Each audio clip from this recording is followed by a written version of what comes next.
Bonjour à tous, les vins du week-end, là, non, plusieurs week-ends, parce que ça fait un petit moment que j'ai pas fait de compte rendu.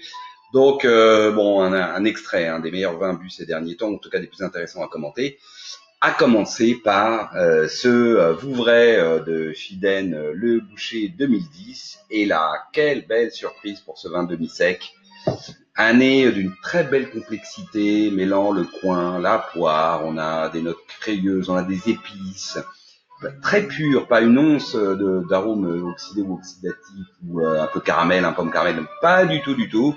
C'est très pur, très droit, la bouche est magnifique, c'est évidemment un peu sucré, mais très belle acidité qui tend le vin, de la profondeur, une belle matière ronde, savoureuse, et puis une finale d'une très longue persistance sur la poire, le coin légèrement rôti, les épices, un petit fond crayeux, très joli vin. On s'est régalé avec cette bouteille de Chiden.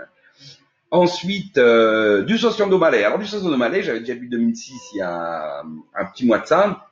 Et puis alors là, on a un verre des plus vieux, à commencer par ce 98 pardon, qui a un nez très classique de Médoc, de haut Médoc à rive gauche, avec une petite note de poivron rouge grillé. Et la bouche est assez équivalente à ce qu'on trouve sur les 98. Plutôt joli, mais la petite rigidité tannique, une structure droite et un peu rigide. Mais un joli vin, agréable, qui se boit aujourd'hui très bien. Et puis là, on a enchaîné avec un Saucian d'Aumalais, à nouveau, mais 90.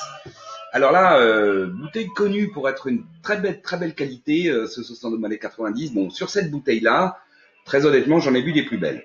Même si on retrouve ce qui fait le charme de cette bouteille, une jolie complexité, du poivron rouge, des épices, du cuir, une belle bouche au tanin fin, délicat mais concentré, belle rondeur, beau toucher soyeux. Par contre, voilà, on dirait que sur cette bouteille, disons que le délié qu'on retrouve d'habitude sur ce cru de 90, là, bon, manquait un peu. La bouteille a évolué pas forcément de la meilleure façon qui soit. Il n'en reste pas moins que c'est un très joli cru et que c'était bien agréable. Ensuite, 3 vins du Rhône. On commence. Cuilleron, Terre sombre, 2007. Voilà, ça j'aime beaucoup. 2007, millésime plutôt chaud, assez puissant sur le Rhône. Et bien sur cette Terre sombre, on garde de la finesse. Évidemment, on a toutes les notes de mocha, de poivre, un peu d'élevage sur Cuilleron. Mais moi j'aime beaucoup quand c'est bien digéré, c'est très bon, c'est gourmand. Les tanins sont fins, c'est droit, c'est délicat, ça garde de la délicatesse. Très jolie finale. C'est gourmand, très jolie bouteille, comme toujours Cuilleron. Un autre bouteille Hermitage de Faury. Cette fois, c'est le Méal 2008. Et alors là, celle-là, je vous la présente parce que j'ai bu il y a 15 jours dans une soirée Hermitage de Faury, le 2004 Greffieux, le 2007 Greffieux Bessard. Ça, c'est Méal 2008. Et bah là, j'ai été très agréablement surpris de cette bouteille. Un vin fin, délicat, ce qui n'est pas toujours le cas chez Faury. Souvent, on a des vins un peu bruts, un peu costauds.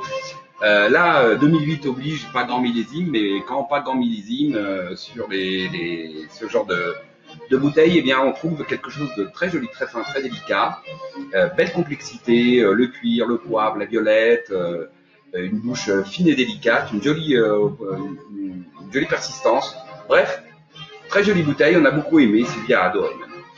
Dernière bouteille, hop, je vous la montre aussi et je la commente, c'est la Janas Vieille Vigne 2008. À nouveau, 2008, millésime pas très réputé, mais moi qui suis un pinophile devant l'éternel, eh bien, les vins du Sud sur les petits millésimes, eh bien, j'aime beaucoup ça. Et cette Vieille Vigne 2008 de la Janas, elle est très réussie. À nouveau, pas trop marqué d'alcool, une belle finesse, une belle complexité aromatique, un vin plus fin, plus délicat que ce qu'on peut trouver d'habitude. Bref, beaucoup de plaisir. Voilà, et je vous dis à bientôt.